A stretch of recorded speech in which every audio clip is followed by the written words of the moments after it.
The year 2012 was transformative for the video game industry. It began with more than one uncomfortable glimpse into the industry's dark side, exposing the prices paid to keep businesses running. And a surefire hit franchise stumbled, leading its fans to lose faith and its creator to lose face. As the year progressed, however, it seemed as though the status quo was shifting. Amid the deeply entrenched system of big-budget studios and publishers, suddenly smaller projects were capturing the hearts and minds of gamers. And instead of simply garnering attention, these projects were actually getting funding. But will these new paradigms kickstart a new age of video gaming? Or will the big boys come back in 2013 with a vengeance?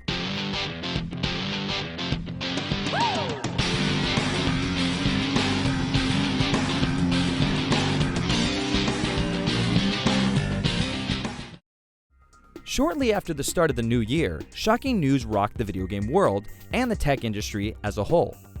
In early January, 300 workers in China had gathered on the roof of their factory and threatened mass suicide to protest unfair working conditions. The factory was making Xbox 360 consoles and was owned by Foxconn, the Chinese corporation whose plants manufactured electronics for Microsoft, Sony, Nintendo, Apple, and more. Though the incident ended peacefully, the effect on the industry was bracing. The protests were something of a wake-up call for many companies, spurring probes into the way Foxconn ran its factories. 3 months later, an investigation by Apple revealed a number of labor law violations being perpetrated at Foxconn-owned facilities. Despite these revelations, most tech companies continue to contract with Foxconn for manufacturing duties, though it said reforms are being put into place. But while the harsh realities of the industry's manufacturing practices were exposed for the world to see, dark clouds continued to gather over the business's corporate side. THQ, a publisher whose financial difficulties the year before forced it to cancel franchises and close several studios, announced in late January that it would begin a strategic realignment to focus on core game franchises. The result? 240 employees being laid off, CEO Brian Farrell taking a 50% pay cut, and even more studio closures. A few days after THQ's announcement, the company received an official warning that it was in danger of being delisted from the Nasdaq stock exchange, a result of their stock's value having dipped below $1 to 70 cents a share. THQ pointed the finger at its UDraw tablet peripheral, a stylus-enabled controller that was a hit on the family-friendly Wii in 2010. And an utter flop for the PlayStation 3 and Xbox 360 in 2011. The company claimed that UDraw was to blame for its disastrous loss of $56 million in the third quarter. While THQ's troubles were the most visible, early 2012 brought plenty of doom and gloom elsewhere as layoffs abounded. id Software, Sega, Starbreeze, and Obsidian Entertainment had all laid off staff in the first 3 months of 2012. So what about the consumer side of the industry? In February, Sony released their brand new portable console, the PlayStation Vita, in North America. Since Nintendo's 3DS handheld had seen a rocky launch the year before, some analysts predicted a similar uphill battle for Sony, a belief reinforced by the console's slow adoption after its Japanese launch in December 2011. Each week after its Japanese release, the Vita's sales dropped lower and lower, being surpassed for numerous weeks by its predecessor, the PSP. Unfortunately for Sony, the slow Japanese launch was a sign of what was to come in North America. Despite excellent reviews, the console failed to catch on and still struggles to find its spot in the marketplace. But the market wasn't all doom and gloom. A brand new IP published by Electronic Arts in February managed to find a solid audience, no mean feat in a marketplace so dependent on sequels and brand recognition. The game's stylized fantasy world was conceived and designed by legendary author R.A. Salvatore and comic veteran Todd McFarlane, and developed at Maryland-based Big Huge Games.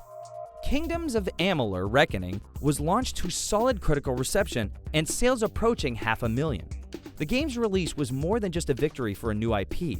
It was a success for Big Huge Games' parent company, Rhode Island-based 38 Studios, which had rescued Big Huge from its former owner, THQ, which planned to shut it down. Based on the strength of Amalur's performance, it looked as though the industry had a new force to be reckoned with, and a sequel seemed inevitable. On the subject of sequels, EA had yet another big game to publish shortly after Amalur, Mass Effect 3, the epic conclusion to BioWare's spacefaring RPG. Released in March, Mass Effect 3 earned extremely high praise from nearly every critic and debuted to huge sales. Mass Effect 3 seemed to be another hit, but sales and reviews weren't the whole story. When gamers completed the single-player campaign, many were shocked to discover an ending that failed to live up to their expectations. Despite a series that managed to carry each gamer's decisions and stories from one installment to the next, the ending seemed not to take any of what had gone before into consideration. What should have been the trilogy's final triumphant crescendo instead rang hollow in gamers' ears. The legions of fans Mass Effect had built up over the years were not happy. Gamers started online petitions to convince EA and BioWare to change the ending, with one fan going so far as to send BioWare $1,000 worth of cupcakes to sweeten them into a new finale. Another fan reported EA to the Federal Trade Commission and the Better Business Bureau, claiming the publisher had failed to live up to its claims for the game. The rage continued into April, with Electronic Arts being named by The Consumerist as the worst company in America for 2012. A week later, the Better Business Bureau agreed with the angry fans' allegations that EA had misled its customers about Mass Effect 3. Another group calling itself Retake Mass Effect raised $80,000 for charity to try and prove that fans were serious about wanting a new ending. For their part, EA and BioWare announced that they would release an extended cut of the game's ending as downloadable content later that summer. Whether or not the DLC was always planned for release, or if it was devised as a way to mollify angry fans, was never clear. Either way, the announcement seemed to provide some relief, and the furor began to subside. While the fans demanded change in one sector of the industry, they were affecting it in another, sowing the seeds for what may become a revolution in the way business is done. In early February, Tim Schafer's Double Fine Productions launched a Kickstarter project that sought funding for a new adventure game. Its goals were modest: raise $400,000 to make a game and film a documentary about its creation. Within a mere 8 hours of launching, the project met its goal. A Kickstarter spokesperson confirmed that the project set a record for time taken to meet its goal and had more backers than any other project on the site. Before the day had ended, the project broke the $1 million barrier, and Double Fine's runaway success didn't end there. Once its 30 days were up in mid-March, Double Fine Adventure had earned $3.3 million in pledge funding, more than 800% of its originally sought amount. Double Fine hadn't just kickstarted their new project, but a potential revolution in how games found consumers. Suddenly, the industry sat up and took notice of a new way to fund games. Critics began to raise questions about the role of publishers. Many developers had always regarded them as a necessary evil to bring projects to the market. The Mass Effect 3 debacle seemed to prove to fans that publishers were still evil, but if Double Fine could raise so much cash, were publishers actually necessary? For many independent or small-scale developers, the answer was still yes. Not every studio enjoyed the fan clout of Double Fine. After 5 years of arduous development, indie studio Polytron finally finished its long-awaited debut game, Fez. Its publisher, Microsoft Studios, scheduled the game to hit XBLA in April, a full 2 years after it was first supposed to launch. But it was worth the wait. After 1 month on the market, Fez earned over $100,000 in digital sales and received high praise from critics who eagerly awaited its release. April also saw the release of another unconventional game on digital platforms. Telltale Games had long flown under the radar, releasing critically acclaimed point-and-click style games based on quirky licenses like Back to the Future, Sam & Max, and Homestar Runner. In February, Telltale announced a licensing deal with comic book writer Robert Kirkman to make episodic-based games on his successful series, The Walking Dead.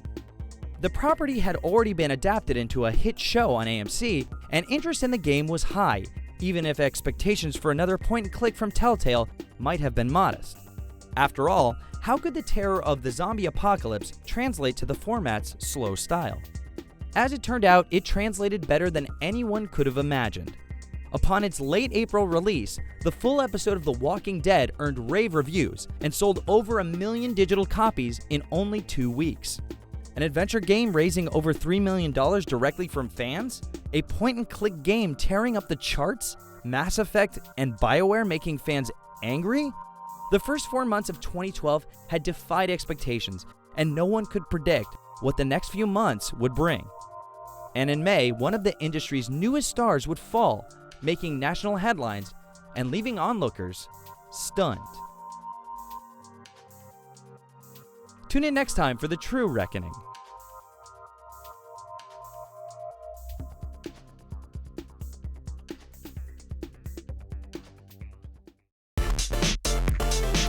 Will 2013 be the biggest year in gaming yet? Be sure to keep watching All Your History to find out. After all, those who don't learn from all your history are doomed to repeat it.